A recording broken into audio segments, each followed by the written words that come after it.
ちは、高弘です。今日は写真添削企画の第2回です。ここでは写真におけるバランスについてアドバイスさせてもらおうかと思っています。今回応募してくださったのは無名さん。X をメインに活動されている方です。早速見ていきましょう。まず1枚目はこれ。これは東京の国際フォーラムで撮った写真ですね。有名な撮影スポットです。画面全体は影で覆われていて、その影の中に光が差し込んでいて、そこに通行人が3人入っているという写真です。コントラストと全体のシンプルさはまずいいんじゃないかと思いました。でもまだまだ直すべき点はあります。まずパッと見たときにバランスが良くないなと思いました。人の配置ですね。王道とされているのが3分割ですが、この写真ではそれよりももっと外側に配置されています。特にこの人物の頭あたりの空間がちょっと窮屈な感じを受けます。せめてもうちょっと上に空間があればだいぶ違う印象になったでしょう。はい、これはちょっとだけ上と右に空間を足してみた図です。バランスが良くなったのが分かってもらえるかと思います。理想はこれぐらい余裕を持って配置できればよかったです。実際には奥に何か邪魔なものがあってこのように撮れなかったのかもしれません。でもそうだとするならこの最初の構図は諦めた方が良かったかなと思います。このフレーミングでバランスを取るなら手前に人を配置すること、このあたりです。できればこっちに向かってくる人がいいですね。そうすると手前の人と奥の3人でバランスが取れたでしょう。バランスというのは別の言葉でビジュアルウェイトとも言います。つまり視覚的な重心を意識するということです。中心付近に被写体があるときはそこまで意識しなくてもいいです。これはこのままでバランスが取れています。でももっと被写体が端にあるとき、こうなるとなんか右に重心が寄ってしまっている感覚があると思います。なんか気持ち悪い、見ていて不安定、まとまりがないように感じるはずです。それを避けるには最初のように中心付近に持ってくるか、あるいは左サイドに別の被写体を置いてバランスをとってやるしかありません。ちなみに3分割構図は少しだけ中心からずれていますが、かといって重心のバランスが悪いと感じるほどではない、ちょうどいい範囲に収まっているので OK です。視覚的なバランスは非常に大事です。これは無名さんだけではなくて結構な人が当てはまります。構図の問題はほぼバランスの問題です。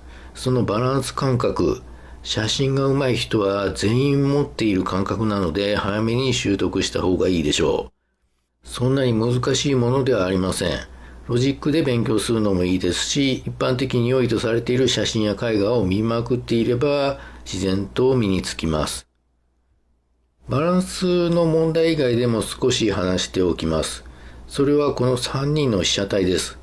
ここがちょっと甘いです。この3人には頭と肩にしっかり光が入っていてそこはいいんですけど、この荷物がちょっと残念な点。一人一人がしっかり分離できておらずシルエットの形が不明瞭になっています。さらに影にも注目してみると影が2人分被ってしまっていて、これももったいないです。こういう人同士が被ったり人と物が被ったりするのにも注意を払うようにしましょう。なぜ被るとダメなのか。それは形が崩れるからです。物の形の綺麗さ、シルエットの美しさというのはモノクロ写真で大切にしたいものの一つです。単に光と影を見せておけば OK というわけじゃないんです。光と影で浮かび上がるシルエットの形、それをどこまで丁寧に描けるかというところに力を注ぎましょう。例えばこれは同じ国際フォーラムで僕が撮った写真。僕の言った意味が分かってもらえるかと思います。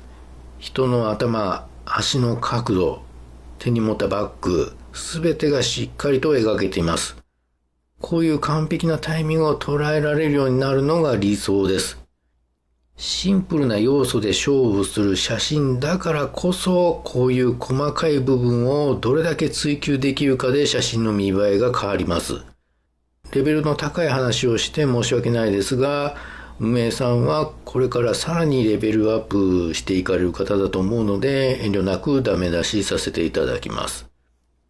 1枚目の写真を見て僕からのアドバイスは、視覚的なバランスとシルエットの形、この2つをもっと意識してみようということです。そうすればもっと良くなるはずです。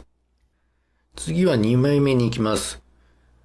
この写真は人物と街路樹の影が印象的な1枚です。全体として暗く陰鬱な雰囲気が出ています。こういう雰囲気結構好きです。勝手にこの人の足取りが重そうとか、何か苦悩を抱えてそうとか、そういうことを想像してしまいます。何気ない日常のシーンを撮っただけだと思いますが、写真にした時に立ち上がる世界観みたいなものが出ていますね。ポイントはこの木の枝、太くて力強く、そして枝と分岐の角度も鋭角で綺麗です。この枝、ここがちょっと被ってしまったのは少し残念ですが、でもマイナスは軽微です。この木の影が不安さとか恐れといった感情を刺激する役割を担っていて、とてもいいですね。さらに物語性を高めるために、あともう一つ要素を足したいなという感じもします。例えば、葉っぱが一枚落ちてる。この辺に落ちているというのもいいかな。ちょっとイメージしてみてください。この辺に落ち葉が一つあるだけでなんかいい感じになると思いません？その葉っぱは虫食いだったり、枯葉のカサカサした質感が備わっている。それだけでグッドリアリティが増し、物語性が出ます。以前動画に出したナラティブっていうやつです。葉っぱがありきたりだと思うならもっと意外性のあるものでもいいでしょう。とにかくもう一つ何か欲しいかなと。いや、ないものを足せって何言ってんのって思われるかもしれません。決して難癖つけてるわけじゃないので、それはご理解ください。実際僕は自分の写真を評価するときもそういう目で見ています。こういうふうに写真に足りない要素を後から考えるのって大切で、それを意識できてると、次に別のものを撮るときに絶対に生きてきます。ということで、2枚の写真の好評を述べさせていただきました。運営さんは光や影の見つけ方という点ではもうかなり上のレベルに達しています。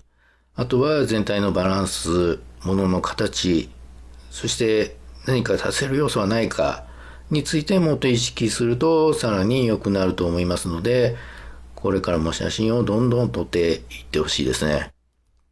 写真添削の第2回はこれでおしまいです。もし自分も添削してほしいという人は当チャンネルのコミュニティ欄を読んで応募してください。それではまた。